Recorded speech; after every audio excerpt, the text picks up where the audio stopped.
在贵州深山的峡谷深处，我们发现有一户人家。现在呢，我已经来到了这个半山腰，大家可以看一下峡谷底部那里，看到房子没有？那个就是居住人的地方。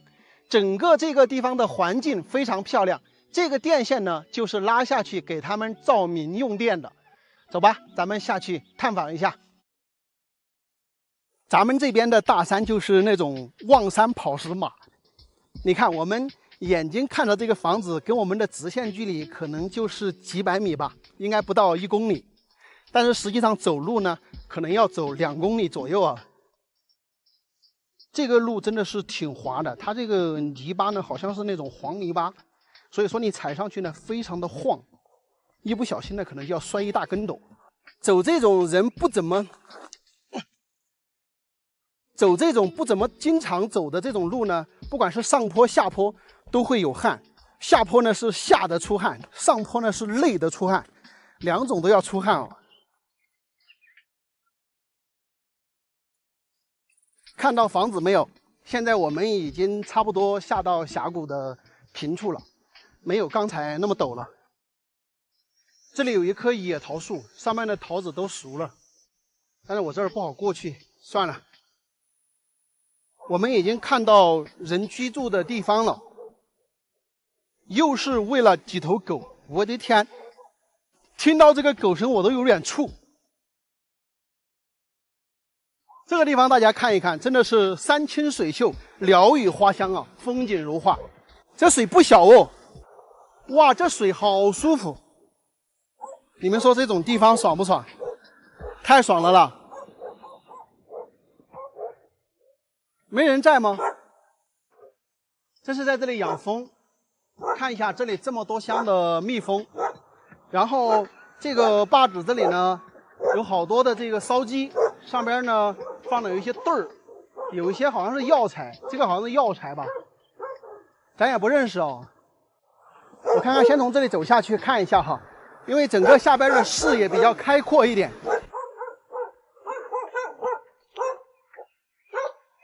不要咬我！我走耍呀，谁？走耍哟！啊，你住这里哦？啊，下边的房子有人住不了？下边没得哈，就是你住这里哦？哦，我就下来耍呀。你养好多蜂子哦？喂得好几个。啊？哎呀，能10几桶哎？还有10几桶。你还喂的有些啷个哇？还喂的有些牛啊？喂羊子。哦，喂的有羊子啊？哦，喂了不少，你看这都是羊圈。我晒的下面要打车。哦，你晒的得了打车，要落雨的哈。你想去弄啊？我下去转一圈就上来。下来之后，大家看到没有？这里这一片地真的好平呀。然后这些玉米、这些黄豆，都是应该是上面那个叔叔他们种的。因为这个房子呢，他已经跟我说没有人住，对吧？但是呢，我想走下去看一下，因为这个房子看起来还比较大。不是有一些朋友特别想隐居吗？正好给你们详细的看一下没有人住的这个房子，就适合隐居。因为这里整个地方在这个峡谷的深处，看一下吧，我从那儿下来的，然后整个地形就在一个峡谷底部，非常的美，水源也很好啊。就是交通不方便一点，要步行下来，大概走个40分钟左右就能到这里。那么喜欢隐居的人肯定不在乎这个，对吧？走下来也没有关系吧。这种峡谷深处真的是非常的幽静啊！你在这儿没有谁来打扰你，是吧？过那种特别清静的世外桃源般的这种隐居的生活是非常舒服的。我们已经到了这个房子的位置了，看一下这个控制的房子啊。从空中看的时候，整个房子看起来比较大气，非常的舒服啊。房子也比较大，它这个边上是这种厢房，门前是小溪，对不对？这下边呢还种了好多的玉米，这个估计也是上面那个叔叔种的，他挺厉害呀，这种的玉米可不少。咱们来参观一下这个房屋啊。这个是2层的，看到没有？上边可能都是可以住人的。这边呢，它是一个厢房，就是它这个相当于是一正一邪吧。整个这些地方呢都是杂草丛生哦。然后这个不知道大家知不知道，这个是放大磨的，就是以前咱们磨那个粗粮呢，就会在这上面磨。那这儿我们看到了很多的老物件，像这几个桶呢，咱们叫黄桶啊，黄桶就是装粮食的，纯粮食的，上面再盖一个盖板呢，就把粮食关在里面，可以预防老鼠，这些都是一些老物件。然后这里整个是3个房子啊，就这里这一片的话，实际上是3栋房子。这个房屋呢也是都烂了哈，好像这个房屋都不能住人了，都烂的比较厉害了。你像这个地方的话，以前应该是3家人住在这里哈，3栋房屋，现在全部都废弃了。以前还挺热闹的是吧？现在整个呢就是丢在这个大山里，已经没啥用了。这个房屋呢，基本上你要再住人呢也不大好住了，因为整个上边的瓦片都已经全部烂掉。那么一旦下大雨的话，这个房屋内部呢也会有很多的这个水滴下来，所以说呢，基本上也人来住也不太现实了。因为假如说真的还要来住的话，可能你还要花很多的功夫来进行翻新哈。所以说呢，住人已经不太适合了哈。刚从那个房子那儿回来，现在下大雨了，赶紧去那个大叔家躲一会儿雨。大雨来喽！赶紧走2个躲雨！哎呦，好大！哎呀，哎，这个雨太大了。天，你喂那么多狗啊？你喂那么多狗？菜，吃菜不吗？哎呦，好大，还好进来了。别反正，没事。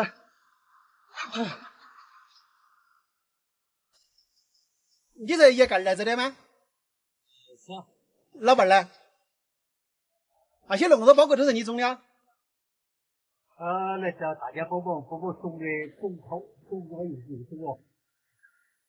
要农忙的时候他就下来帮忙。平时呢上班应该是带孙子那些。你就在家里种点庄稼，然后养点蜂，还养点羊。你一个人干那么多也厉害的嘞。你有好大年纪了？应该是年轻的嘞。你说？我说60嘛。76大几？是72发的。72啦。那你看你真的可能应该是比常人要稍微年轻点儿。别人是不是啷个说的？可能是跟你天天在这里干活有关系哦。是呀。夏季你他在不吹了哦。夏季你也不吹了哈。每天又跟那些羊子那个跑啊，又干那么多庄稼呀。你们这儿原来有几家人咯？原来4、5家。4、5家哈。刚才赶搬走了。你们家的山林那些要把多哦。后山喽。啊。后山你去这个路是底下过来。去我这边坎儿车上。都是你的？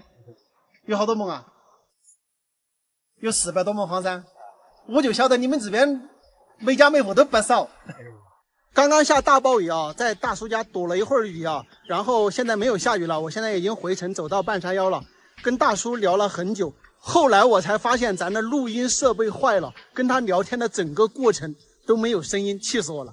这个大叔现在已经72岁了，我的天，72岁，他整个人看去我感觉就像60岁，真的，天天在山里干活的人真的不一样啊，显年轻。他养了20桶的蜜蜂，又喂有20多只羊，然后呢又种了有10亩左右的玉米。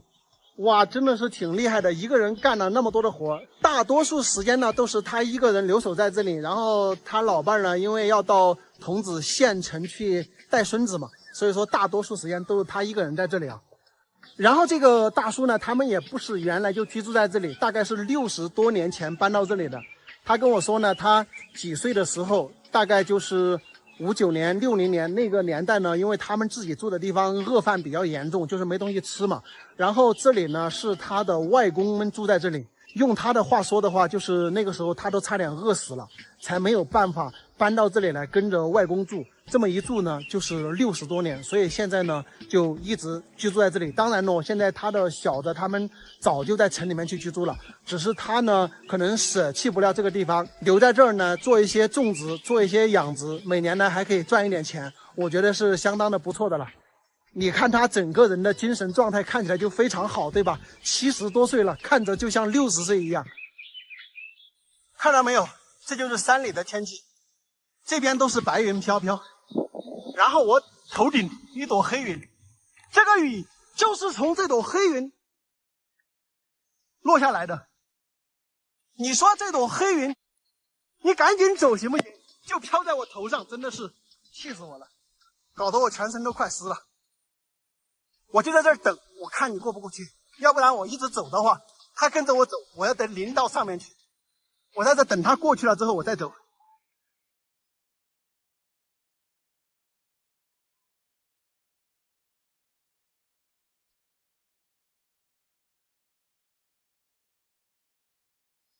啊，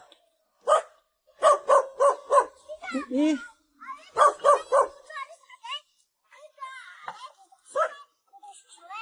在新塘学校啊？你在新塘学校读书啊？那天我都没看到你啊。昨天我都走新塘学校去来。啊，你们闪离婚啊？你爸爸叫啥名字啊？哦，你们3兄弟，亲3兄弟。走，你干什么？你干啥呢？哦，现在你干在这里啊？这里，这里你还干这住啊？这底下家都没人的啊？这底下自己家都没人的啊？走。哦，你挂那么多重啊？你读几年级了吧？13班。你啊？你2个双胞胎啊？我读学校班，我读2年级。我读2年级，你们2个读学校班。昨天现在给你们发的那个东西？发新书包，新书包。还有洗衣粉，还有了耶，洗衣粉没得。还有那个吗？还有有高的说，还有香皂、洗脸皂，我买还有笔，我得要一点就给他。你家现在几个人嘛？4个娃的，两个老人的。这个那3个哈。哦，真的好吧？你在这儿住的啊？我恼火你这个也。这个路也变道了。也去给你产什么个？可能还说明还有点。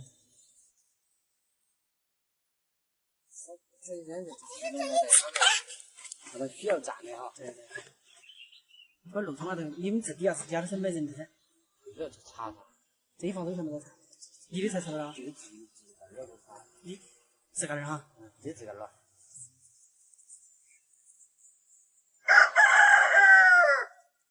这个，整个把养着自己，真的，这都吃可以不行，说老实话，你几万，就像这5轮蒙这些也才60几万钱呢，这几万钱就吃可以不行的，拖几个小娃儿，不得了的，好的养在这里嘛，还是叫他再给蛋给噻，再给蛋给，你那里不能啷个整呢？是不是说？不得行啊！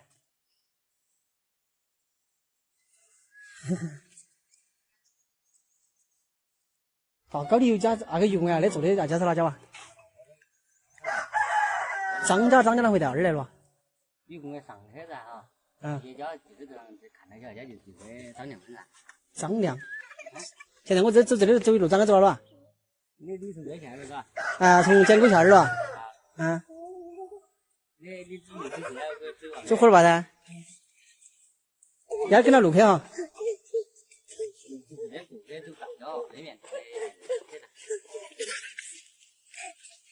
你个忙你的，我走上个庙子那里去看，这苗子那个，这指标上去。走哪上去？指标上去。指标上去。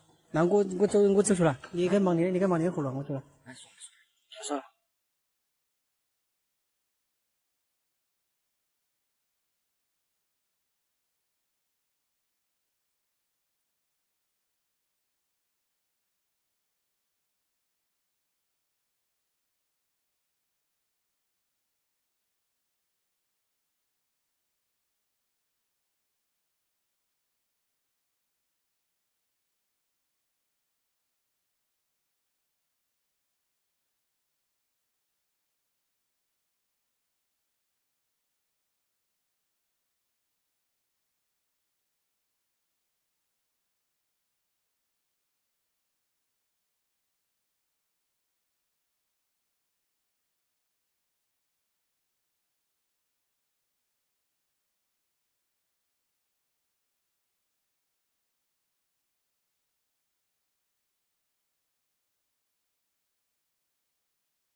大家好，我是阿泰啊。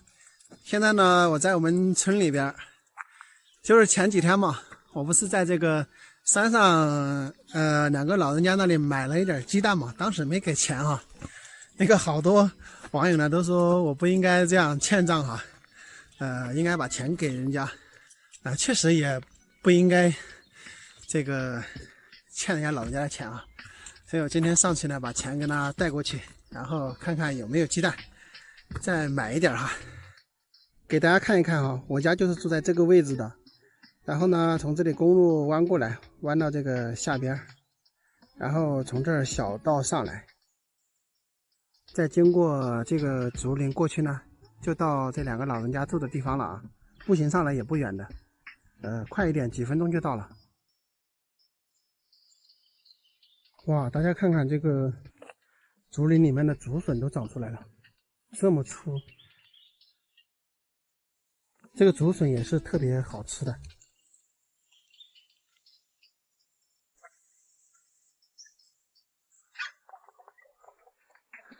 也没有人在家里，到哪里去了？今天没有搞这个竹编了，好像。土里看看有没有。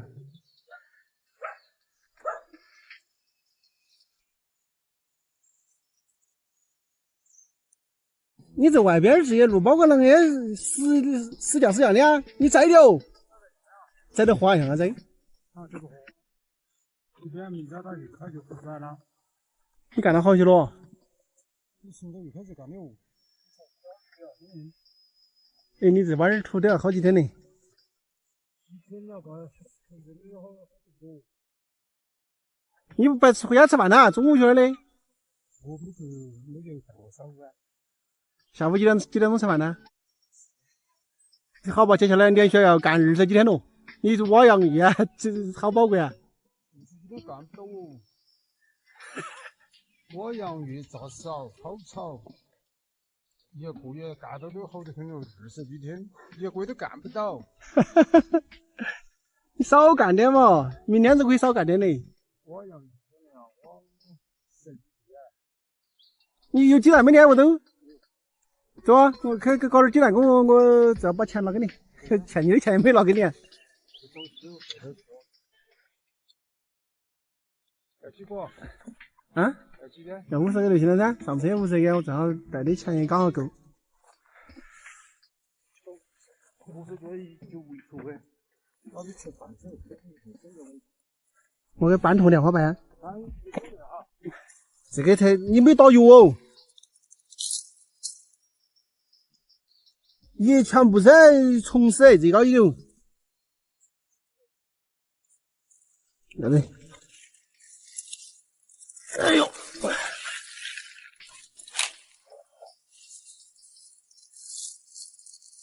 你这个还得爱整点药打哈，你就全没虫。哪里呢？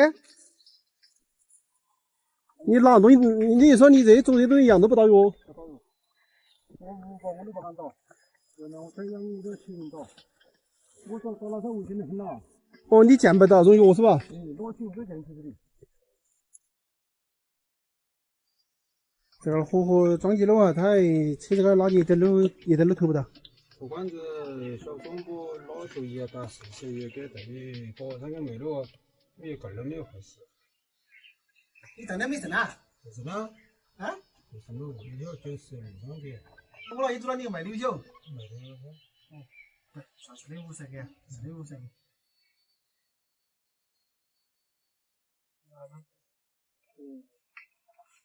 100个枣150噻。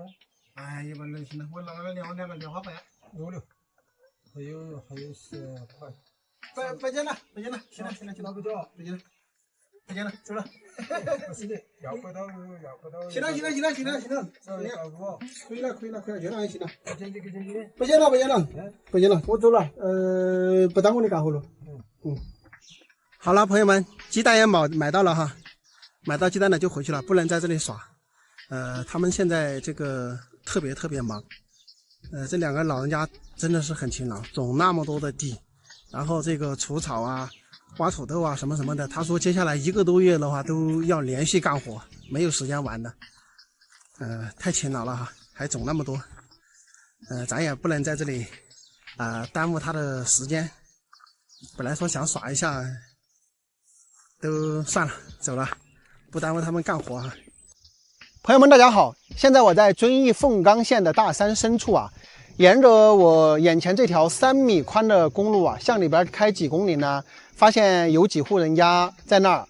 那么看这个路的形态啊，好像已经极少有人从这里通行了。里边的几户人家呢，不知道还有没有人居住啊？今天咱们就一起进去探访一下。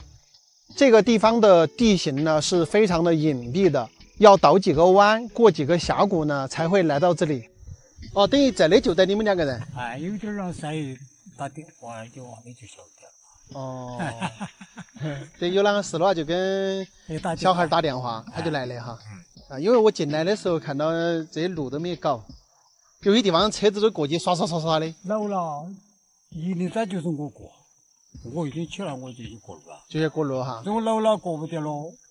就是长龙碰了了，他们又来搞。3个小孩是吧？有3个男娃儿，有3个姑娘，有6个。你下面有6个姊妹啊？3个男娃，3个女娃啊！哇，你这个福气好哦！福气好。等于现在这里的话，原来有好多家人呢。1家加6弟兄，加6弟兄6家就是7家，对面3家，10家。等于这10家人这一片儿，现在只有你们2个老儿子的。干的我这里半个，那半个。你小的几个应该都在外面工作哈？有2个的工作。有2个在正规单位工作。有个的打工。有个的贵阳。你是有80岁没了？78，后年3斤嘛80。你们这点都是姓李？我们这都是姓李。像你们这个房子的话，是你手头修的吗？是上一辈修的哦？这的了，根儿就是我老人修的。这里这2个人是我修的，这上户。这个吊脚楼也是你年轻的时候修的？几十年了嘎。是几十年了嘛？耶，你修这个房子的话，都费了好多的力耶。这费人久。全部都在人工哈。35岁修的嘎。你35岁的时候修的，现在就等你们2个老人家在这里了。这都是我的凤冈去做了，我转来过户的了。你都搬来凤冈去过的？你这里面是个4合院了，进去看下呀。你这里面还有房子啊？进去看噻。这个老人家他们这个组啊，有总共10户人。现在呢，就他们2个老人家还留在这里呢。它这个里面非常大哈，大家看一下这个厢房，这边都是搞的2层，很大的水源也是有的哈，你这点儿。水我们最多啥？我们这水干不断了。干不断。关键那个干了，还有到处没得水起，我们这里。这个地方还是可以。你啷个不去跟到他们住啊？我搞不来，我就这就来2块钱。哦，在县城里面搞不来。我的县城我搞不来。他们一喊你去，你住不惯。他要喊去，我不去了。我是红啊，我说我回去忘了。女的他说我要钱。其实反而回家来在这里住起，身体还要健康点是吧？哎，对的。还是山上走下呀，要干活路就干点活路啊。好多了。你吃饭没有啊？吃了啊，吃了。我开始了去。这里头真的是很难的哟。去年就是我在楼底看的，今年是我家2个儿子来看的，2个都没做过活路。对，他等于是砍了些路哈，找他们来砍的。哎，一直没做过活路。一直没干过农活儿。没有，就是都是。我家那个大那个工作出来的，在79挨着高中干的，咱们就20几读书。哦，读书读起来20几。29，他读高中是挨着过了。哦。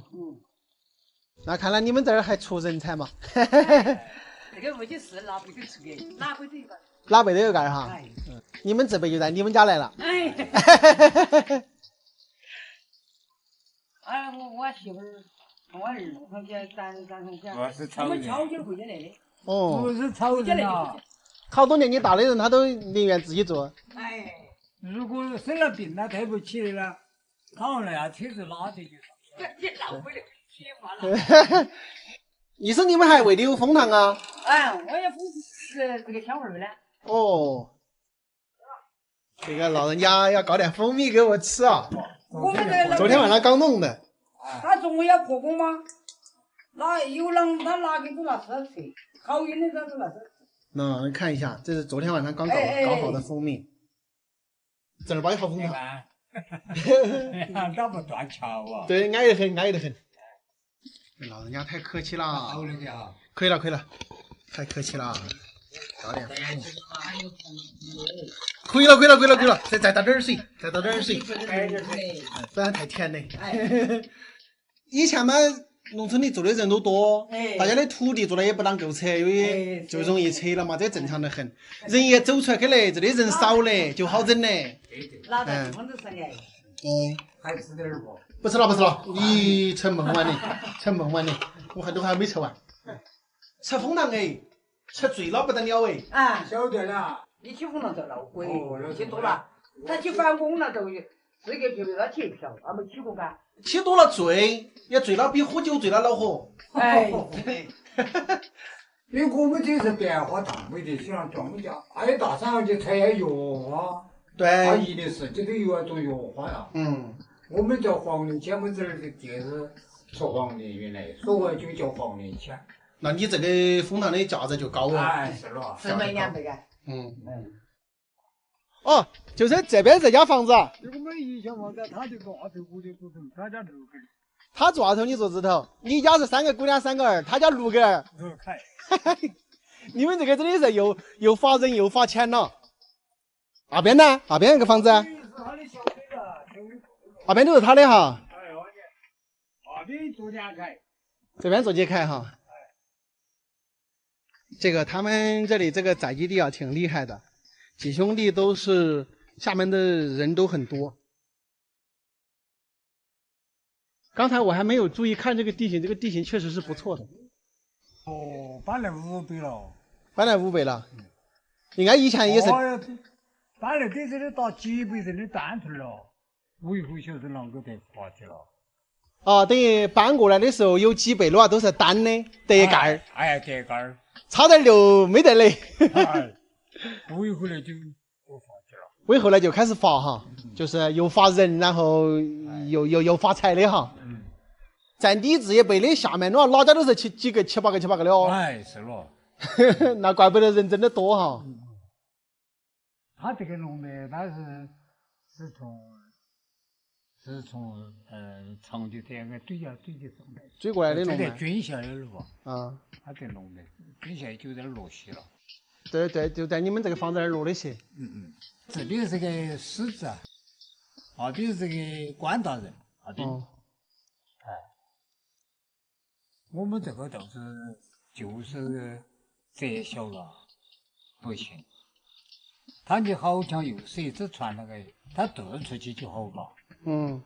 出来看就好，根基留在这点，人出去。这点儿不行，这里窄很了。对，窄很了，你窄很了的话，你施展不开。是了吧？也但是先生都别窄。在这里他就。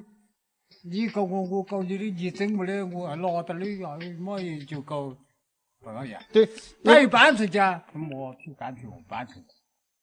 他这个朝中不是做工做，他不好过，他就往门前奔。对对，他是逼上梁山，你要知道这个道理。对，出去。在梁山一边的打架，拔将他是逼着搬上去的路。因为不好过。他就往门前奔，他奔出去他就搞好了。对，是，你这个是有道理的。我这个天麻带的也不多啊，只有带一点点，我要做样品的，所以随便给他们几个，然后给他瓶酒就行了。这老人家也喝酒。天麻你们人有没得？没得，失踪了。失踪了哈。可以摘不？不可以摘，只能吃，不能摘。你拿来炖点排骨那些吃啊就可以了。不煮，我走了，我要走了，我要出去了，不让煮。不煮，不弄了，不吃，我走了。啊，我下回来再找你们说。哎，没事。好。那么在这儿呢，跟这个老人家聊了一会儿，我不知道你们在聊天过程中有什么感觉哈。这个老人家其实挺厉害的，很多东西他都比较懂。那么我们在聊天的过程中呢，这个老人家也说了，这个地方呢是不错，但是呢地方太小，施展不开。所以你看，很多人都是离开这个地方之后呢，在外面去发达的，包括有在政府上班的，是吧？有在商界做得比较好的，所以都挺厉害的。只不过呢，现在呢都不到这里来了。那现在呢，只有他们两个老人家留在这里居住。他们呢也是喜欢这种环境啊，正好这儿呢公路也通了，所以他们留在这里居住呢，这个空气也好，夏天的时候呢也比较凉快。像年纪大的人呢，他们从小呢就是跟这一片土地打交道，包括身边的这些一草一木，包括土地、山林等等，他们有一定的这个情感链接。对于他们来说，这个土地啊、山林呢，就是他们的命根子。所以说呢，他们可能真的更愿意在这个地方守住这份基业。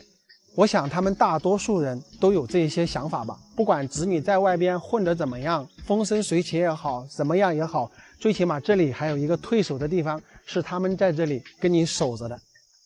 好了，朋友们，本期的视频呢就到这里哈，咱们下期再见，拜拜。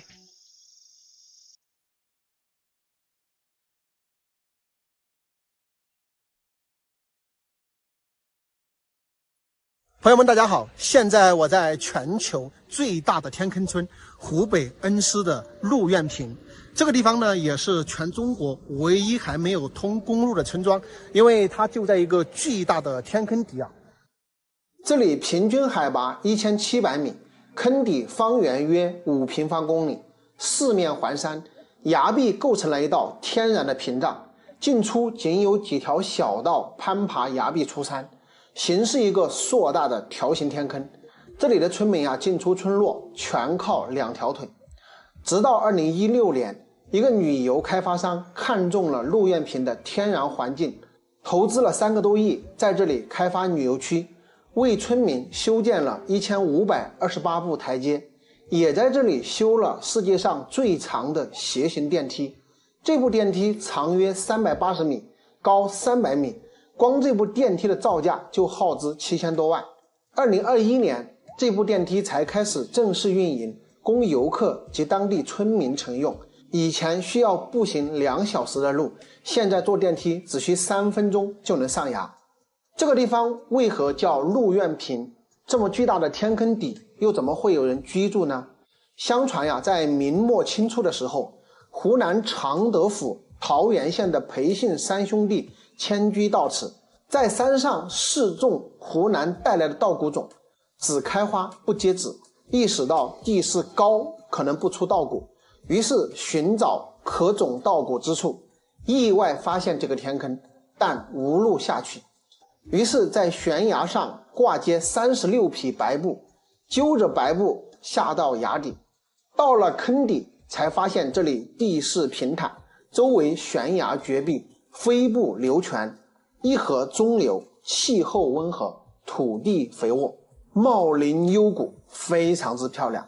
看了此地后十分高兴，但回去的时候啊，挂在悬崖上的白布被飞鼠咬断，无法上去，而且干粮已经吃完，正在着急，忽然见到一群美丽的山鹿沿河向上而走，便跟着鹿群走出，才爬上悬崖顶。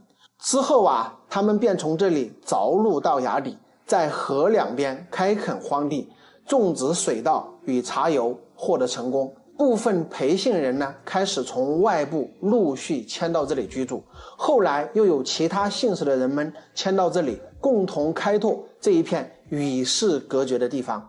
因为鹿引鹿而走出困境，所以啊，这个地方被称作鹿引坪，后来呢才改叫鹿苑坪，这也就是鹿苑坪地名的由来。直到现在为止啊，这里虽然已经是景区，但村里的人们还是沿用着几百年前的耕作方式，自种茶叶，自煮酒，用木材烧火做饭，过着日出而作，日落而息的田园生活。如果是你，愿意生活在这样的地方吗？不可思议，朋友们！我现在在一片山顶草原，在这个地方寻得一片秘境之地，非常漂亮。陶渊明笔下的世外桃源呢，也不过如此。带你们去看一看啊！这里像一个山洞一样的，但它又不是山洞。我们在这个地方呢，是看见这个一层的这个石板，而这个石板它的厚度呢，并不厚。那么你看，有很多人在里面乘凉，还有个美女在上面走来走去的。实际上，她走的地方呢，那个地方还有一个穿洞，我下来给你们看一下哈，非常美的一个地方。可能是上亿年前的这个不断的变迁呢，就形成了今天这个非常完美的一个状态。这个地方特别的神奇啊，它整个这个包围啊，就像是一个月亮。那么中间呢又有一个空洞，好像是这个月亮门一样的这种感觉啊，非常非常的漂亮。如果我们低一点的话，也会从这个孔洞中看到上面的这个蓝天白云。如果说在我们这个早晨的时候，太阳从那边出来，那么它是有一束光从那个穿洞射到这个水面，将会非常非常的漂亮。只是这个来的时候是下午啊，可能呢就遇不到这样的机会了。这一片地方呢，它是一个月牙一样的形状。那么我们这个下方的这个水的这个位置呢，它们好像修成了一个圆，看起来就像是一个太阳和月亮的一个重叠的感觉。那么月亮中间呢，还被掏了一个洞，我跟它称什么？称成月亮门。你们这样看一下，漂不漂亮？真是非常美的一片世外桃源哈。如果说这个水再大一点的话，就完美了。但是大家知道，现在我们贵州呢干旱比较严重啊，很多地方呢这个水源都没有了，甚至有些江啊、小河呀都干断了。但这里依然有点水。如果说在我们这个水量比较足的时候的话，你看看这里有一个1-2米宽的一个水门帘从上面这个流下来，然后我们再站在这里拍照打卡，那绝对是美美的，对吧？我给你们找到了一个拍照的一个绝佳的位置哈，就是站在中间这个横梁上。然后呢，从里面水门帘拍出来，这种感觉你基本上很少找得到这样的地方哈，很漂亮，真的很漂亮。如果像这样的夏天哈，我都可以在这个水门帘里面搭一张床，在里面好好的舒舒服服的睡上一觉，那是多么美的事情，你们说是吧？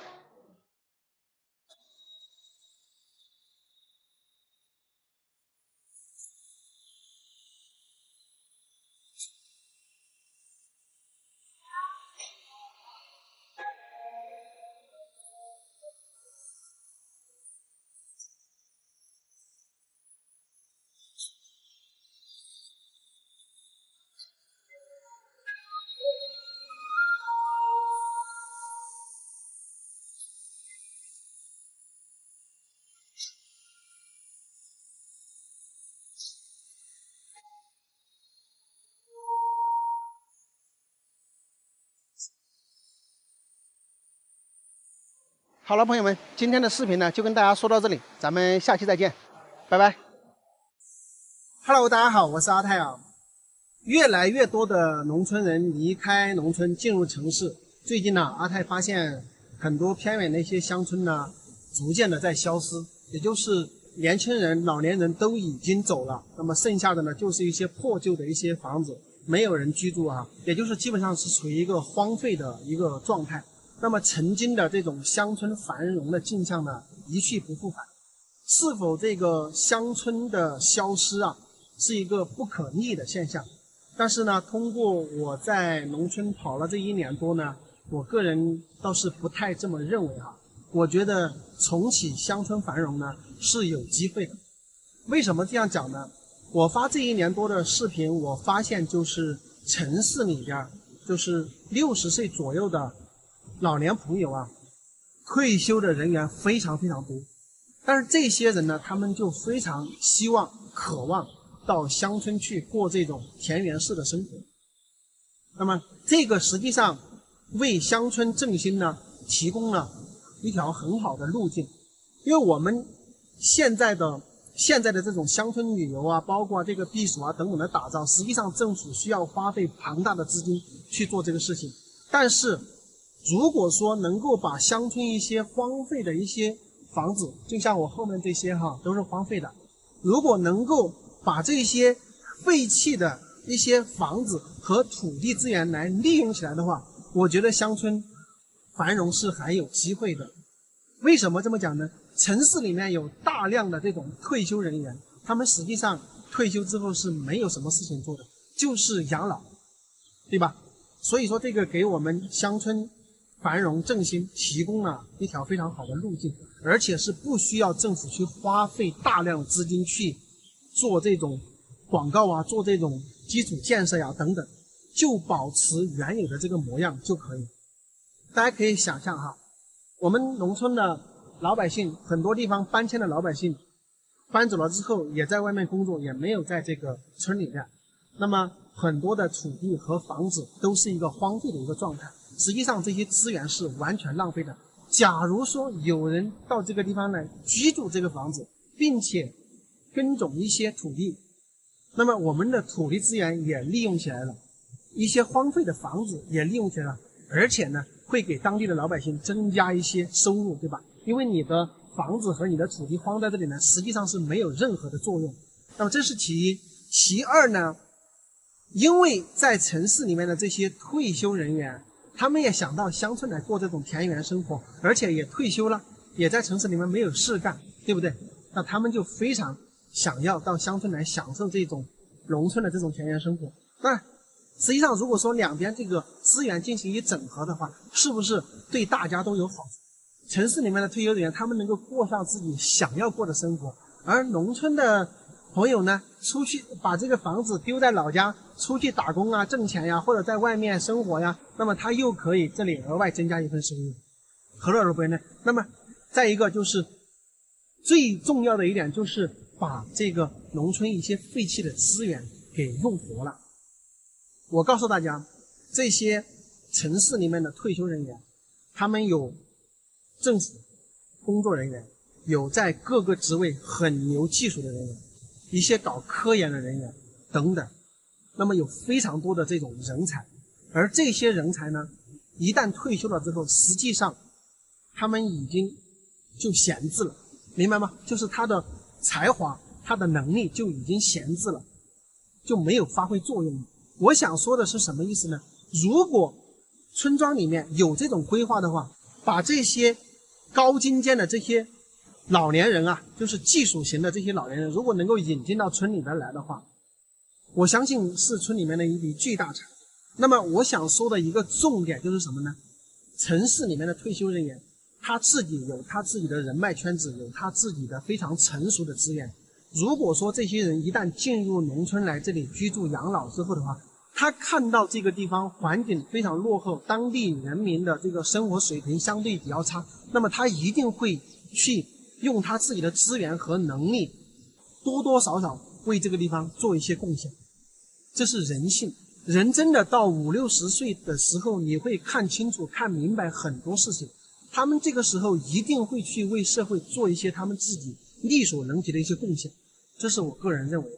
还有一个，就是一旦这些人进驻到农村之后，他们还能去再次为这个社会贡献价值，特别是一些搞研究科研的人，对吧？他们有一个非常好的一个环境，会触发他们二次去做研究或者创业等等一系列的举动。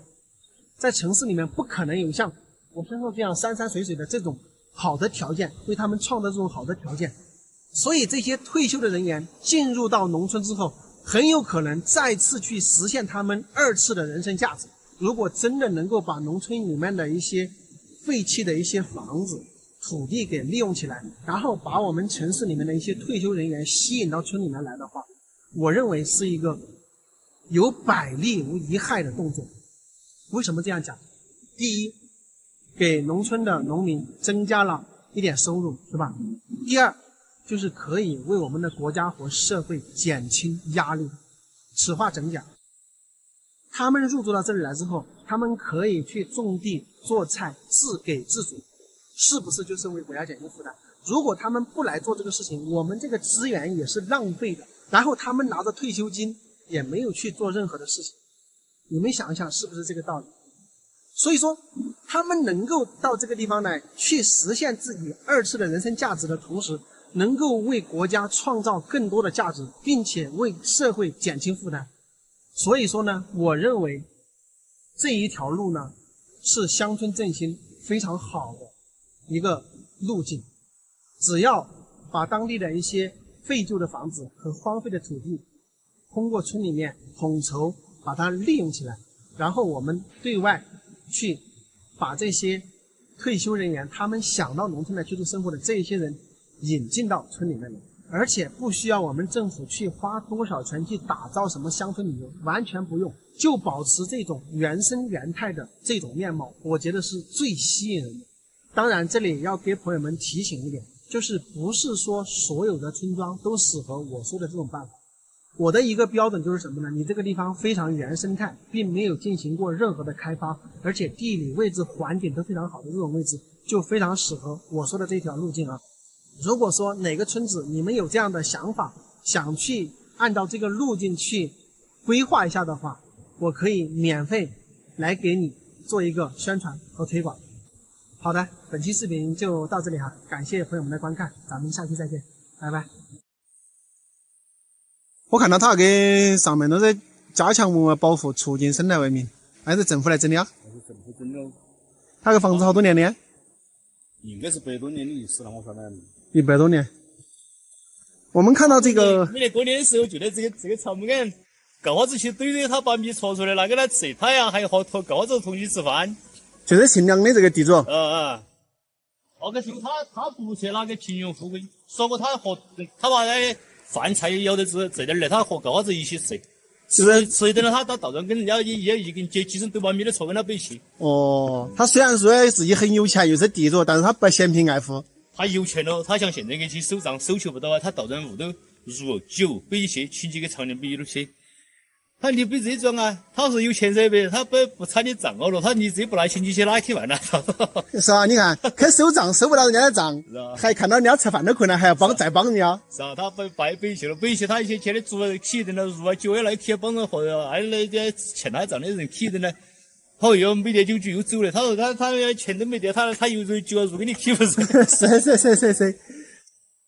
都是给在我宫门那边人传说的，就是我们在对面阿丘田，开这些石头全部都出在我们阿田头的。他情节长年，就像现在个是石好了了，他那是给你筛捡干净的，他就住到那里。到人家的开石头，然后把田给人家治那个了，石好了给他捡干净。所以这个就做人的原则。是啊，这个是做人就是有人的道德啊。哎呦天哪，他这个门哪做的？他这个门都有个说法的了，可能。这个是正大门楼。正大门哈，两边呢？在两边一个小门楼。这个房子修得安逸哦，这房子是他们现在国外都有像这搞路铁，他们视频掏完那个路铁都把这个搞成民事局就说他把地这块这房子不能拆，这不能拆了哈，一是完全不能动。把这个全部都石梯子上来，然后这里面都是铺的石头。等于你们都不晓得了，都要听老辈的传说。我的老祖公死的时候都是80岁，到现在我们都是产粮量60的。哦。每年就和他关系可好了，给他送我们老祖公住火锅楼，每年过年了给他送火锅来过年的话，他来就不这里吃饭，就是他做个开水煮，拿海椒蘸那一拿土巴娃娃酒来吃。做那个主要就是整饭子，哪个医生没去过饭不是，要是去别了都去了饭，他们就去酒了，拿土巴娃娃酒就是哇，他这个上面窗这一堆以前的房子吗？是后来整的哦。这边是以前的哈。这边是以前的。这以前还有一些雕花儿在上面。那个香河是治理好了，那个香河，晓得那当时哪个的好多万来块钱都没卖了。我这现在我们看他这个关的打不开。香河做得好，它是材料好吗？是哪个原因嘛？雕刻啊。雕刻哈。看不到啊。那窗子看我把那个拆，那个你可以看。哦，窗门是关起的哈。你看噻，它这个门打不开啊，说是这个香火上面的话，很多雕花非常的漂亮。刚刚跟大叔聊了一下天啊，大家也听到了，就这一家地主姓梁，那么他们这个地方呢，整个村庄也姓梁，然后也是这个大叔他们的祖上啊，是一个地主，但是他是非常好的那种地主啊，不是说剥削百姓的。当地哪一家没有吃的，他就给他送过去。人家欠他钱呢，他去收钱，人家发现人家没钱呢，感觉人家过得苦呢，又把家里的东西又给人家了，非常心善的一位地主。然后我们看这个房子是2层的，全部是2层，上边下面都有房间，这一边就是5、6间的房子，然后这一片，那这个栏杆上还有雕刻的窗花，房间非常的多，非常的大，可能当时这个下面的佣人都比较多啊，家族里面的人啊，还有它香火里面的雕刻非常漂亮，只是我们进不去啊，只能在窗口给大家看一下。这个地板，看一下这个整个下边的地板也全部都是这种石头。这个房子呢已经有100-200年了，然后现在是不准拆的，就是国家全部当文物给保护起来的。你们是地主下面的好多代哇？我们和他全说了60代。他传说了，就是他们没收到的账，他全部照他一笔笔的勾的，他没跟人下面。地主本人他要过世的时候，其实有很多账本，别人欠了他很多账，但是他都不收的，全部毁的是吧？他自己有一笔笔的全部划掉，他划掉的。你看那个好的人那个时代就，可能你们这里神里八乡的人都敬重他的很。是啊。陕西那个洋房子，你们可以去了解了。那个现在的房子也是喷的红漆。那个当时我们记得是8月30的下半夜，他们那坟房子起火了。他的是这边想法的，这房子起火，他那隔过到嘛，可能2米吧，不到那，你知道？那个地主也是天干地主的，他从来不整人害人的，他年纪就他的，他说我的本来哎，老天爷不烧我的，掐下儿硬头头壳，是吧？不烧他的。啊！妈2分就给他敞开了，你说那么多人救房子，妈前年啊，到过年的汤锅里面都端的底下天干人家的，那个女天干地主的意思，他爷他那年现在也老年人在传说了，遇到虫灾年，他就去个冒儿打劫，他说你那个你是天虫嘛，你是害虫，你要吃就吃我的，我多的，你不要吃他们的少的。他一忘水，他洋从这一坡先下来，他先把人家的水忘记。他说：“人家没安起，你安你个人的不是？这样的人也是一辈子的社会人了，就把解放来，他没遭斗，我没遭打，我没遭逃过，斗是斗，他是个地主了。斗是肯定要斗嘛，但是他最起码当地那么多人为你说好话，他就不存在。所以说，真的还是有这种人就称圣人的。这个就是讲现在哈，我们以前嘛就是讲三纲五常啊，仁义礼智信啊。现在嘛就讲仁义道德哈。对。那这个人真理有道德的人，他随便走遍天涯，他都不受人家欺负，是不是？对。你遇到那种困难，他都有人给你撑腰，做过革的。他妈哪个都把你恨死的。和你一发子给你呀抢些政府一发子枪毙他是最好是。是啊，巴不得把你整趴下去。是啊。Hello， 大家好，我是阿泰。这边这一个峡谷过去，再翻一座山，再下去，居然还有一个小村主。刚刚我在这上面飞这个无人机，飞上去看到的。我从来没有来过，也没有听说过这下面还有一个小组啊。我刚才无人机上看了一下，我估摸着这里，我从这条小路走过去，走到下面有人的地方，我估计可能要走半个小时左右。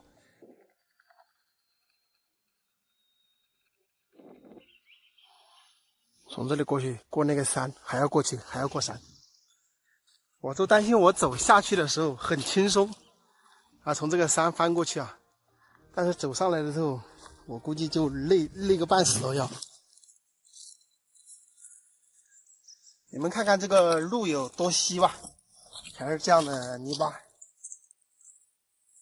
城市里面的人到这里来，你根本没法走路。我们穿的鞋都是鞋下面带有这个软钉的啊，就是钉子鞋，要不然的话，你这个路你没法走啊，滑得很。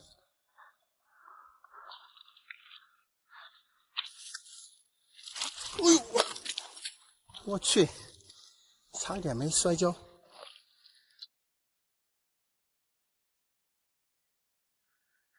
刚才跟你们说走半个小时，我估计半个小时走不到。我到现在已经是走了10分钟多了，然后这一座山都还没有翻过去。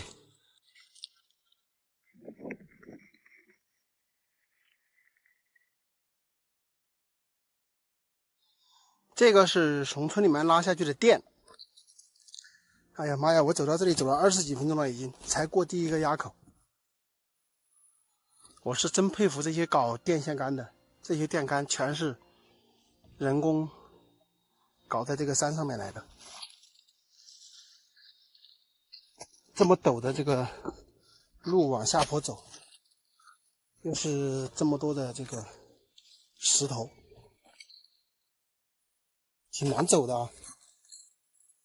大家看一看这边这个山上这些草非常的好，哎呀，这个地方特别适合搞养殖，但是不通路啊。你们看一看吧，我就是从那个位置下来的啊，跟着下来，然后从这里过来的啊。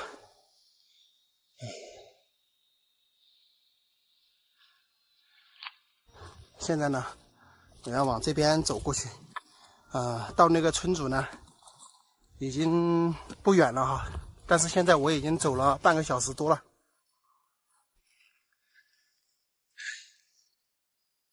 挺累的啊，走下来。大家可以看看这些土啊，都有在耕种的，包括前面那些土也都在耕种啊。那这边的话，不止一户人家的，好几户的。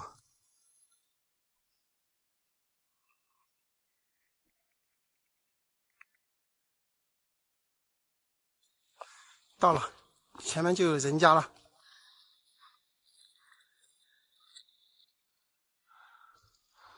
我们看一看这里先，上面这里有一户破房子，这个肯定是没人住了啊，搬走了。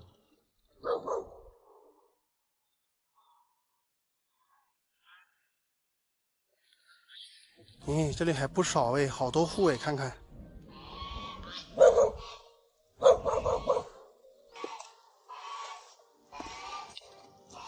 哎呦，基本上没人到这里来啊，除了我。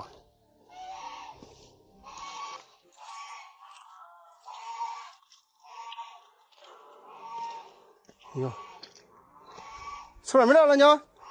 吃饭没得？哦，耶，你们这儿我还没来过哎。这叫啥名字？是谁新庄买外面的哇？谁庙里喽？哦，我还以为谁新庄。哦，你们这有几户人呢？现在只有几户了，那边更加没有几户了。市场也没有周边这五户了，那边大家转为做高粱，转成转为没有出口。哦，就咱2家人，你住这里啊？啊。你还养的有疯子啊？没得空头。空头啊？看来你在走路了，要走哪都要走半个小时哈，爸。走新庄呢也要走半个小时，你们也有可能走新庄哈。走新庄这个还不好走啊？不好走，要走半个多小时。我下都在40分钟可能。你下来后边转个更高走还要。转个更远，转个要走个把小时。哦，等于这里就带你们有2家人在这里哈。我这些都在搬迁啊，转来真高兴转。他们整个这些房子住的地方也相对来说比较陡。那么，如果说从我刚才来的地方去坐车呢，步行上去要40分钟左右啊。然后一直从他们这个地方走路下到下面河底，然后再走出去一段路呢，就有公路，就是我们到镇上的那条公路。那么走过去呢，也是要半个多小时。就是说，他走到上面去坐车也好，走到河底过去坐车也好，都是要走半个多小时，所以极其的不方便。那么，好多人都搬走了，只有就是2家人在这里，非常非常的不方便。这里好几户的房子也是空的，但是生活太不方便了，真的。哎，刚才大家跟我一起走下来，是不是这个路也非常非常的难走？对于一些城市的朋友们来说，你住在这里相当于自动隔离，你想去哪儿都走到公路上都要走半天，累都累死你，是不是？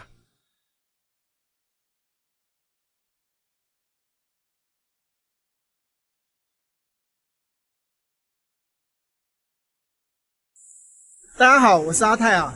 现在呢，我在遵义市汇川区沙湾镇建设村的三岔河组。那么前一段时间我拍了一个这个三岔河组里面的视频，就是有很多的这个木房子是空置的。那么有好多网友非常感兴趣，想让我呢到这儿来做一个详细的介绍。今天我来了，再给大家详细的讲解一下这个位置啊。那么这个地方为什么叫三岔河呢？我估计呢是这2条小河沟在这个地方交汇啊，所以呢这个地方叫三岔河。然后这儿呢还有一座观音寺庙啊。那么我们呢是从上面这儿下来的，现在呢就是要从这个地方把车开过河去，一直往这个峡谷里面走呢，就是那天我们拍的那个视频了啊。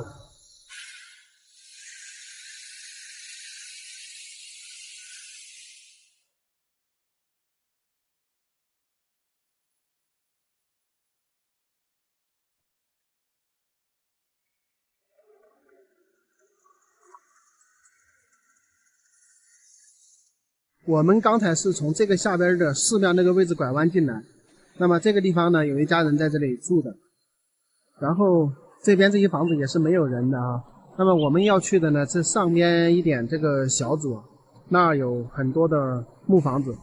但是呢我们现在看到这里有个老人家在这里呢，我们去给大家问一下这个他们这边有没有上面一些人的联系方式，然后再了解一下他们会不会这个出租这个房子，好吧？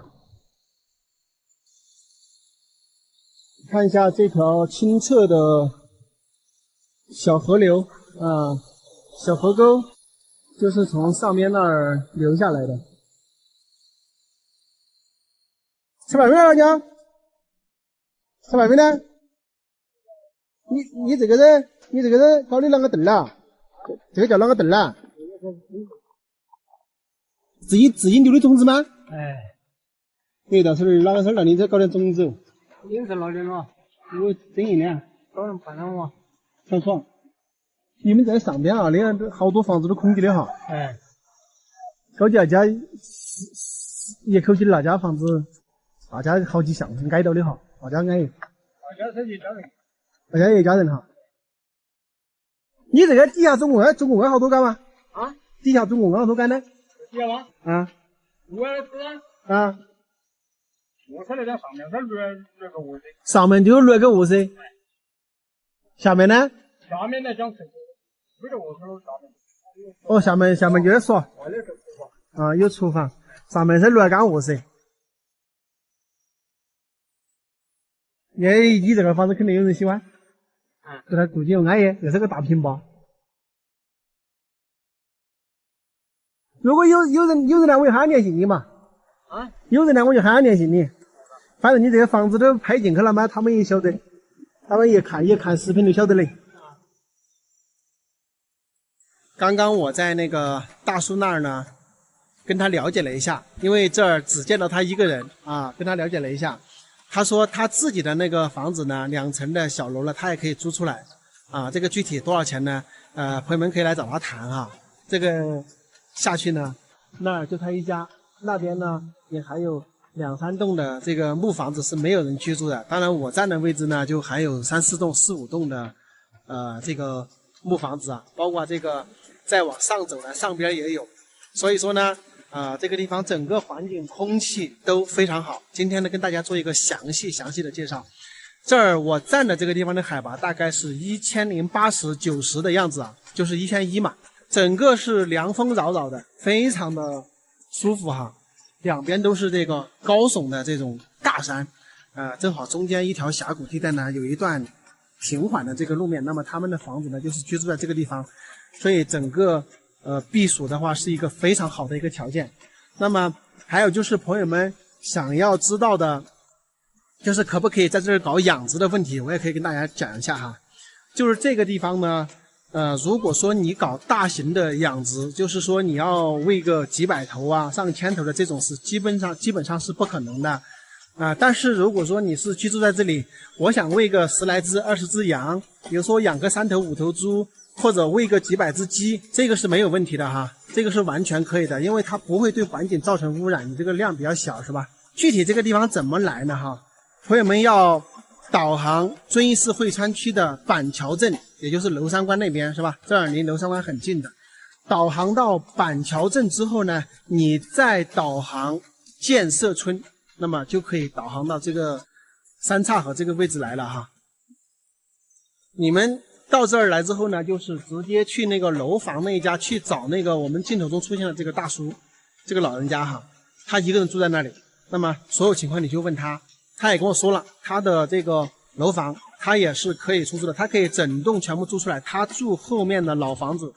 那么他跟我说了，其实租金也不贵啊，所以这儿是非常适合避暑。还有就是说，你想搞一些小小的一些养殖，都是完全没有问题的。比如说种菜呀、种花花草草吧，都是可以的。因为每家每户呢，它都有一些土地。那么你们可以看到，这个整个周围的这些所有土地全是这个荒的，对吧？都是没有人种的。那么你们来这儿之后呢，就去向那个刚刚那个大叔、那个老人家了解详细情况就可以了哈。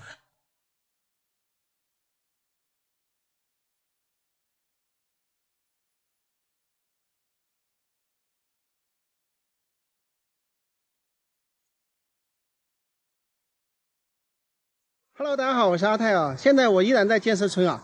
很多朋友看上了上面的那个4合院的房子，但是我觉得呢，这里这一户也非常不错，它整个环境也很好，然后门口呢也有很大一个平坝，然后房子呢看去也是比较复古，也是比较让人舒服的。它这个地方呢，进门这里呢都拦了竹子啊，因为没有人回来嘛。那边上有一条水沟，那4合院的房子呢，就在上面那个山脚的位置啊。那这个房子呢，离它的那个4合院呢，还是有一段距离的。那我们看这个房子呢，整个造型是非常非常不错的。柱头呢有8、9颗的一个柱头，它属于那种大户型的房子啊。那门前呢有这么大一块平坝，公路呢大家知道哈，就在这个房子的下面这个破房子的门前呢就是公路，所以非常非常方便。然后这个房子已经应该是很久没有人居住了，这个平坝这里都长得全部是杂草。然后我们看一下这个房子的一个正面，因为没有人居住嘛，整个房子看去已经显得比较旧了。但是我注意看了一下，它这个房子应该是装修的材料什么都比较好啊，看去反而是有一种那种复古美的那种感觉。看看，那这个整个房子门前呢还是弄得比较干净的。那这里写有几个字啊，另有安全住房。那可能这家人呢已经是在城里面买房子了。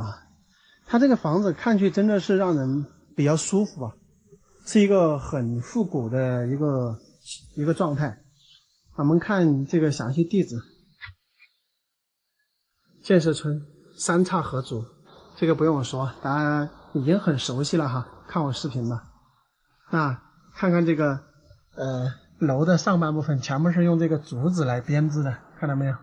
那我们这边呢，很多木房子都是这种方式的啊。这边呢是一个大门，这也都是用木质的，都是用竹子来编制的。那我们看看它整个房子正面的一个环境是非常非常不错的。然后这一家房子呢已经非常破了，如果你看得上呢，其实可以2家房子一块全部租下来，然后下面可以进行改造啊。这里面呢基本上是没什么人回来这个地方的，因为所有的房子都是没有人居住的一个状态，包括对面那个房子也是没有人住。那如果说你看得上这个地方呢，我觉得可以过来找这个主人家协商一下。这边呢是猪牛圈啊，也是可以喂猪喂牛的。但我看它这个还蛮大的啊，里面呢是喂猪的一个猪圈。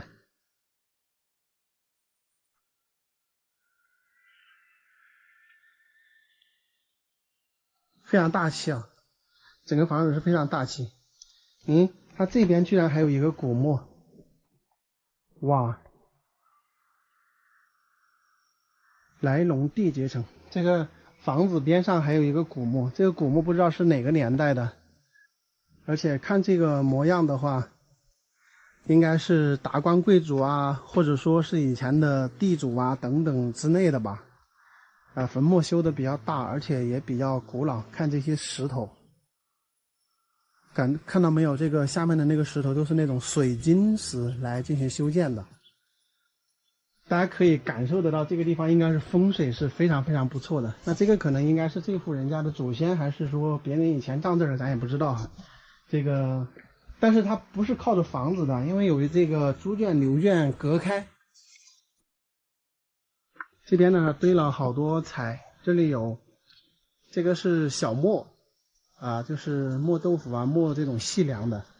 那么这边这儿还有一个大的这个磨，这个呢是一般都是用来磨那个粗粮之类的，工具还挺多的。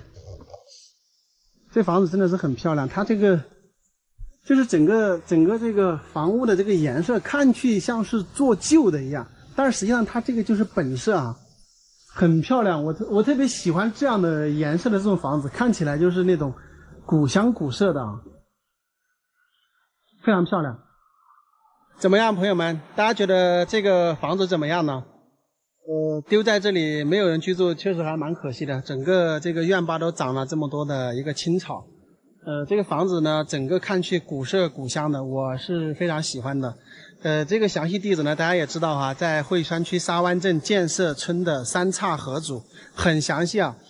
进来这边就是可以看得到的，因为整个这个一个小组啊，都是没有人居住的状态，空的房子非常多，包括那个四合院也在这个房子的上面哈。大家如果你喜欢这个地方的一个环境的话，其实可以来这里选择一下，因为空的房子比较多，随便选一个自己喜欢的。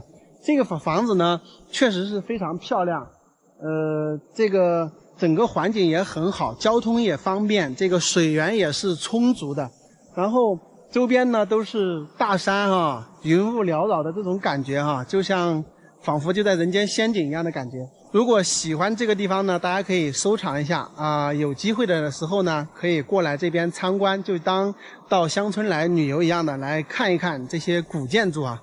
如果说让你一个人居住在这个房子里边，边上呢还有一个古墓，你敢不敢呢？欢迎大家在视频下方留言交流哈。好，这一期视频呢咱们就拍到这里啊，下期再见，拜拜。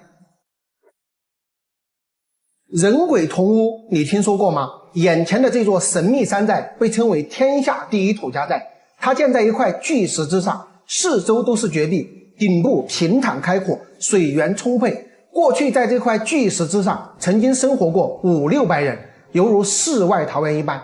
大家从空中看，榆木寨的地形像不像一个点将台？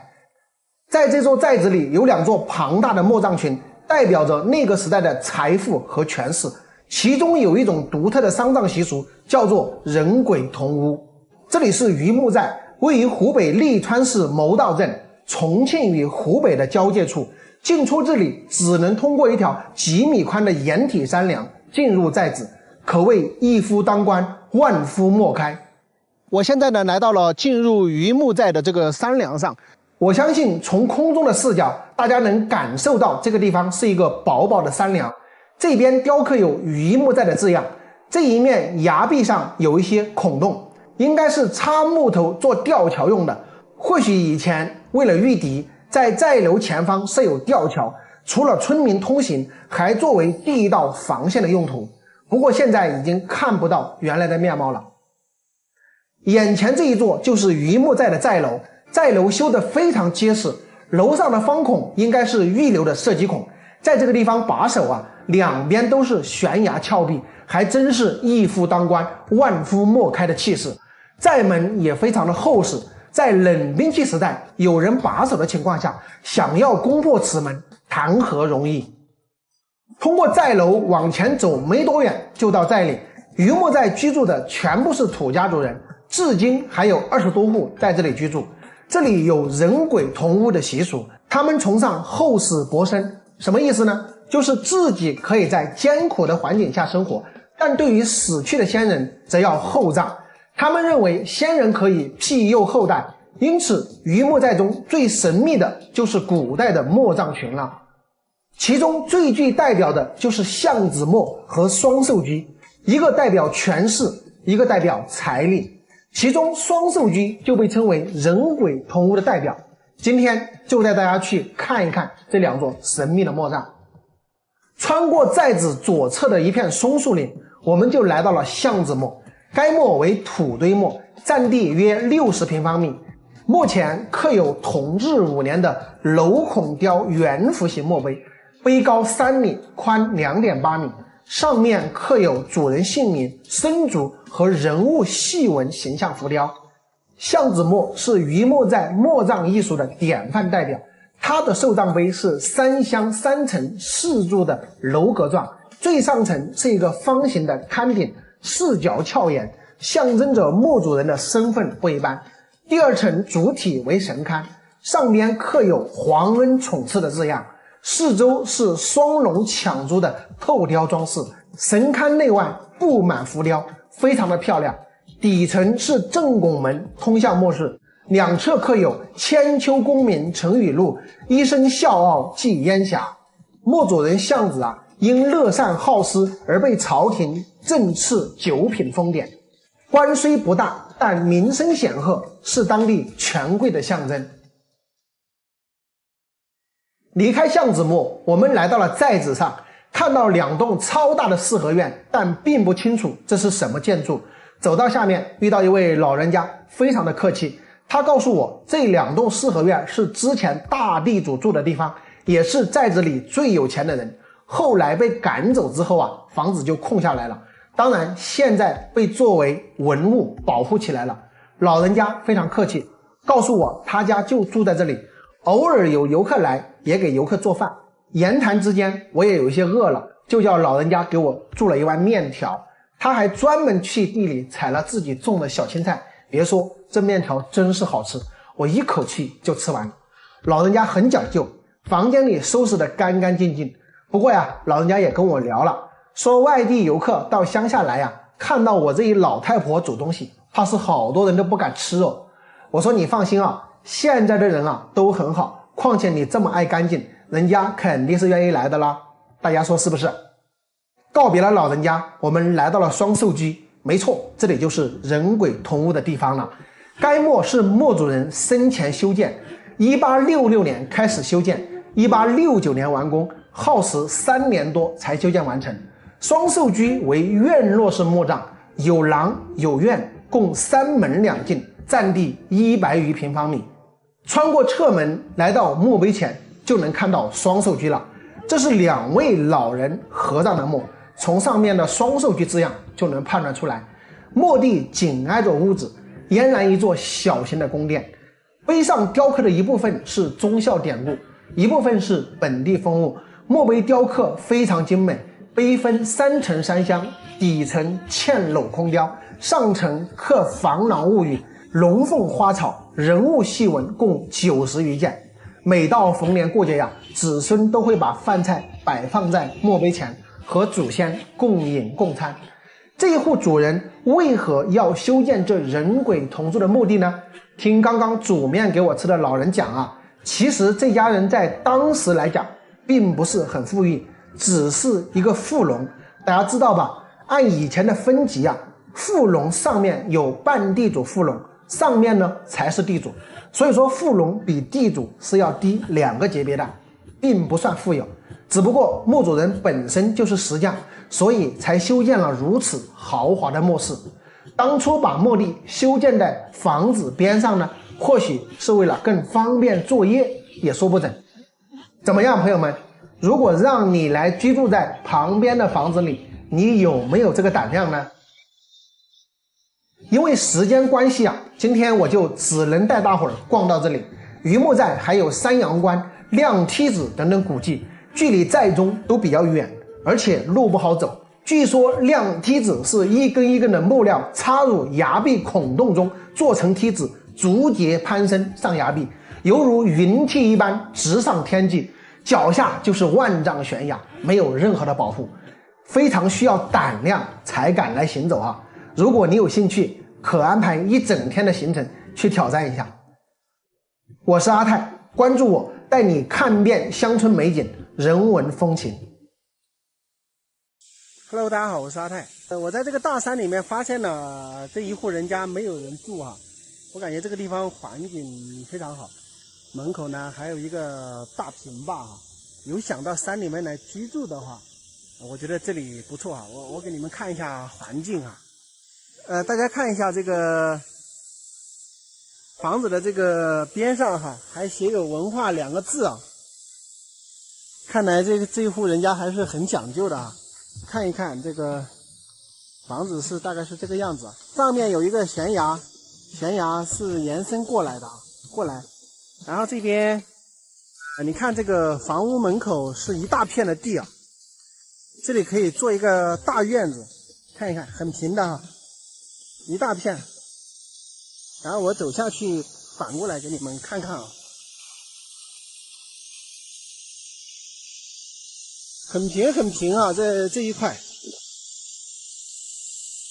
然后我们看一看房子的背面啊，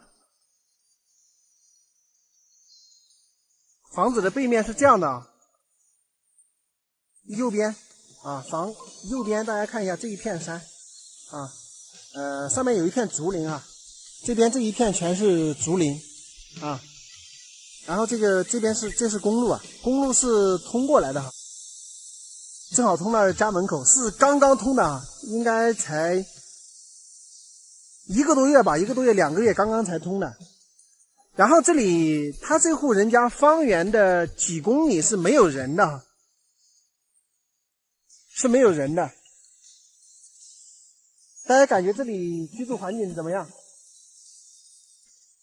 这里就是房子中堂对出去的正前方哈。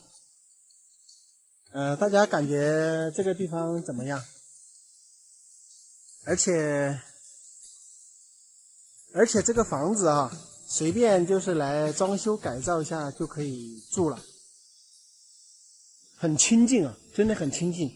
因为周围几公里的话都没有人家哈，没有人家，这里就这一户，上面也是一片竹林，看一看。我跟你们说，这一整片山过去，山就是我这个手平齐上面这一整段是没有人的，都没有人的，人在下面沟底，下面沟底的话也只有2户人家，也就是说，以这里周围啊，大概有3-4千亩，3000亩左右的这个山林和土地，大概现在只有3户人家住在这里。这里这个房子呢，周围应该最少是3公里内是没有人的，很适合就是那种喜欢偏远山区又交通的，很舒服，真的很舒服。公路是直接可以通到这个家门口的哟，所以很方便哦，又安静又方便啊。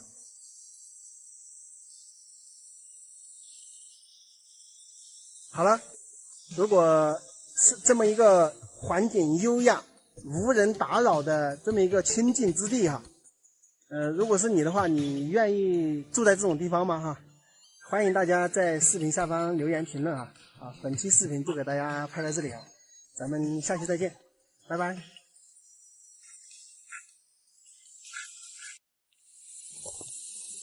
这边呢是没有通公路的，要从这个路走上去。这个估计以前也是修的一个毛公路吧。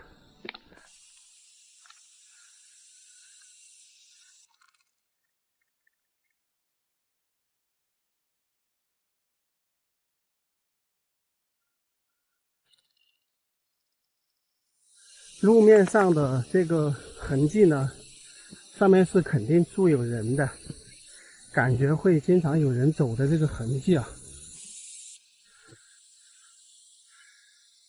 看看这上面有一户人家，然后还种有地的。这边这一块土里面种的是辣椒，然后上边这个房子周围种的是玉米。这个地方呢，海拔比较低啊，700多800米不到，所以我们看到这个玉米的话，已经快要成熟了，已经快要掰玉米了，还是有点热的哈。这个700多米的海拔，我感觉走在上面都流汗。看来这个地方就这一独户人家哈，这个整个周边种的都是玉米，然后那儿有棵杨梅树。这里有几颗柚子，上面都结了果子了。你们看看它这一户的环境，真是特别好啊。那么下面这个峡谷底下呢，是一条江，就是我们遵义的湘江河。这个地段应该是属于瓮安县啊，环境非常的好。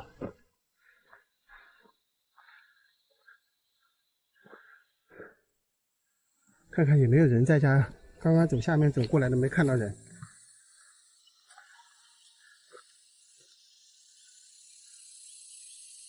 估计这边这一半房子是另外一家人的，所以呢也没有棚修，可能搬迁到外面去了吧。就是另外一半呢有住人。这个外边塞了好多辣椒。耶，老娘。吃饭没得？吃早了。你们一家人坐这里啊？对，好，很安逸，这一点是啥？我走啊。走，就你一个来这里啊？他也是吹草头去的。吹草头哈。哎呦，我走点嘛走起路上了呀。刚完。跳耍，跑耍。今天天气咋的不得了？你们还整了这个啷个东西要裤里头呀？耶，你这个裤子里头还要的，这3毛给整的哈。这一个车买卖呀？这个车。这一个车啊？走，你们高地没人的了？高地没人的了？就你们一家？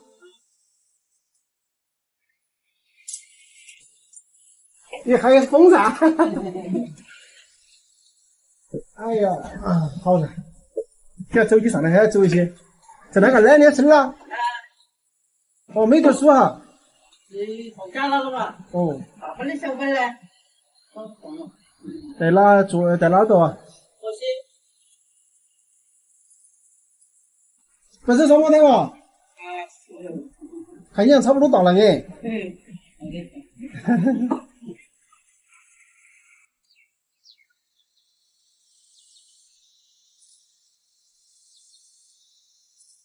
朋友们，这个地方呢就住着2个老人家，然后他们还种了不少地啊。我们目测了一下，可能总有10来亩地啊。因为现在是放暑假嘛，可能孙子就过来玩，没有读书啊。那么整个这个地方呢，就他们一户人家，就2个老人家在这里啊。做了非常多的土地，非常的勤劳，而且还养有羊，养有猪。然后呢，我们现在呢再继续往这个路一直往前走。他告诉我说，从这个山翻过去，那边还有人住。朋友们，我在这个大山顶上这里啊，发现仿佛是一个无人村。看一下这些房子，都是全部废弃在这里的。那边那儿也有一栋，然后对面有好几栋。你看看这一片没有任何耕种的一个痕迹啊，公路也通了。哎，这些人为什么要搬走呢？我觉得有点可惜哦。这个地方又在山上，我停车的这个地方这一栋也是废弃的房子，也是没有人居住的。这儿我数了一下哈，应该有10栋左右的房子。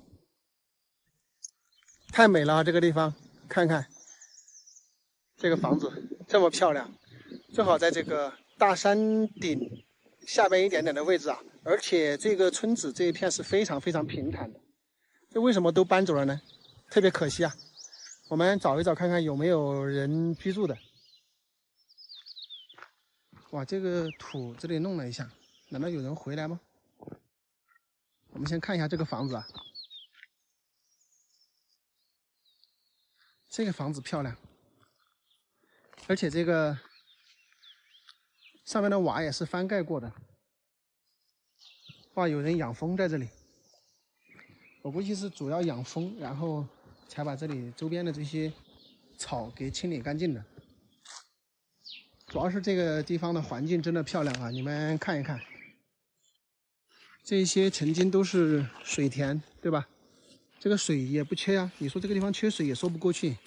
你看这一块田里面全是水，所以就证明这个地方是不缺水的。为啥都搬走了呢？哇，挺可惜的哟。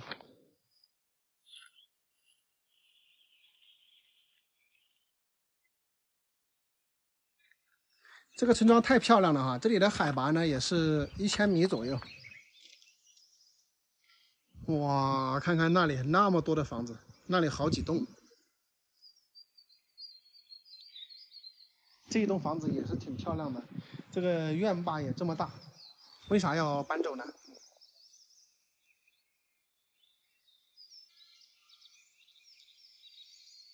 大家看一看，尤其是公路边上这一栋房子是特别大的，是长5间的一个木房子，非常漂亮啊。哎，前面那有人，咱们就问一问，了解一下这个村子的情况啊。吃饭没到，大哥？吃了。吃了。啥呀？你们这啷个的全部都搬走了呀？全部都搬走了呀？把公家搬走。那这土都不做啊？那退耕了嘛？全部退耕嘞？嗯。你搞哪去了？你还是照相噻？照相搞哪去啊？照相耍，喜欢在这跑。哦。我看到那么多房子都像没人住的那个呀。你还这种嘛？养蜂子？有几桶子。几桶蜂子？那些是问你了啊？那些不是，那些就才点的5桶，那里有10到10桶子，10多桶。10多桶蜂子哈。嗯。等于房子留起的就是没搬迁的。他是个人买起蜂子了。哦，有房子的就是个人买起的。嗯。然后挖出来的就是已经直接搬迁了哈。是啊。那你们也是搬迁了的哟？嗯。哦，这是偶尔回来哈，全部搬迁的。嗯。朋友们，这个地方呢是整村搬迁的啊，现在就是一个无人村，可能偶尔会有人回来一下。这里环境是真的漂亮啊，你们喜欢这样的地方吗？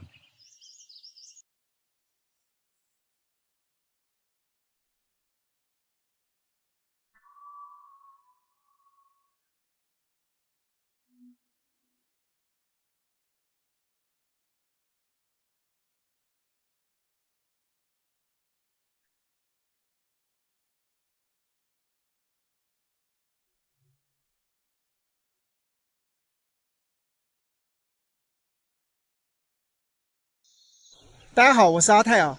现在呢，我在这个大山里边，发现这里有一独户的这个木房子，特别漂亮，但是已经没有人居住了。整个周边的环境非常非常的好，我给大家看一下。大家看一下，周边也住有一些村民啊。然后这个下边这是一条河流，特别清澈的河流。那么前面那个地方有一个小小的石拱桥，啊，特别漂亮。这一户木房子呢，就在这个位置啊，非常的漂亮。那么它这个边上这颗土呢，总有一些这个四季豆，但可能是别人种的吧。房子特别漂亮哈，而且是2层的，我给大家拍摄一下。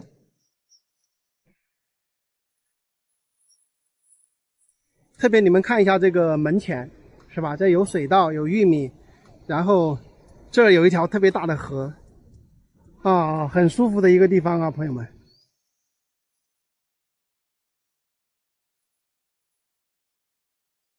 大家看看它这个房子是2层的，瓦片也盖得非常好啊。2楼的话都有好几间房子，看到没有？然后整个刷了这个红色的这个漆，这个估计是政府来刷的漆啊。这个房子真的是特别漂亮，那么看去还非常非常的新。然后它这个应该是已经好久没有住人了，大家看看。我们的这里边来看一下这个侧面。哎呦，这个边上真的随便打理一下都特别舒服。2层小楼啊！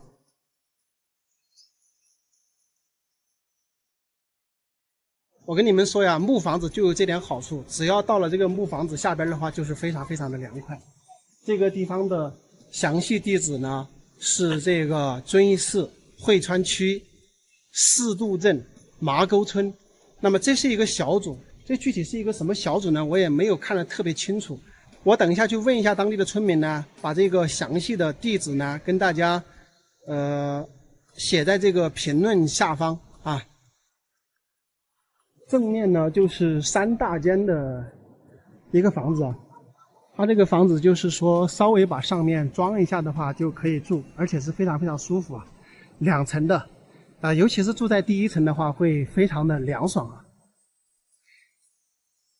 而且这个公路呢也就是在这个边上的，很美的一个地方啊。